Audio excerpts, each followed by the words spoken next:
How are you today?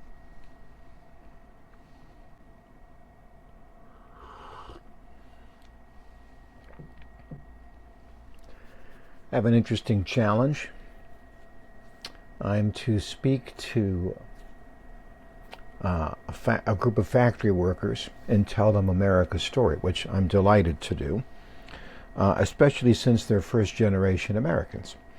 In my experience, the people who love America the most fall in two categories. The first is veterans. Veterans because they've served and sacrificed, and we see this commonly.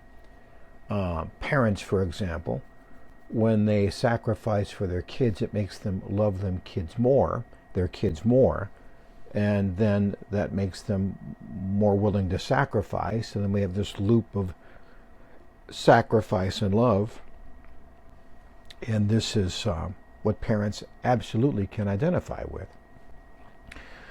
Well, when you are giving 4 years of your life to serve a nation, you sacrifice for that nation. And that sacrifice at the very minimum is, giving up your freedom for that period of time, and maybe some boredom or some quiet suffering. Sometimes it's much deeper than that, and sometimes it is permanent, as you are well aware. So anyway, this group of people who are in the food manufacturing business. So it's like the first gig you get when you come to America. They're assembling the sandwiches. And I'm speaking to them. And they speak 12 different languages. So I'll be speaking through 12 interpreters. Well, I'm really looking forward to it. I'm not exactly sure how. I have a concept. I will probably speak in the cadence that people did back in the day. If you ever thought about this, blah, blah, blah, spoke to 30,000 people. I'm told that when Lincoln gave a Gettysburg Address, there was 35,000 people there, if memory serves me correctly. He had a high tenor voice, so it did have the ability to punch through, but that's a lot of people. I asked a historian once how that happened, and he said, well, they would use stump speakers. I wasn't quite sure what that is. Well, he said in the day they'd be speaking on a field, and there'd be guys about 50 yards or so from the podium on stumps. And the guy would say his speech, and then they'd listen, and then they'd repeat that sentence, and so the speech would roll through the audience. 7 years ago. 7 years ago. And so the speech would roll through the audience. Kind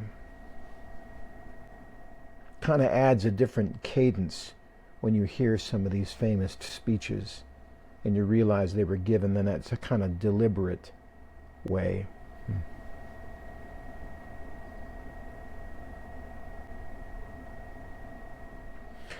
Well, one of the commandments is honor your mother and father.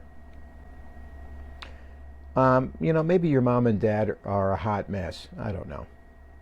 I'm sure, like all parents, they have certain, habits, tendencies that make you go, oh, geez.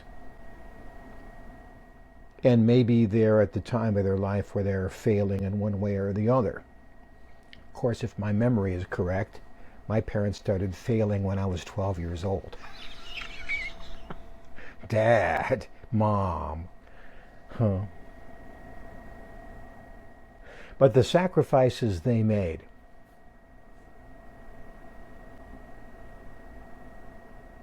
I simply would not be here. I'm not talking about biologically, of course that's true.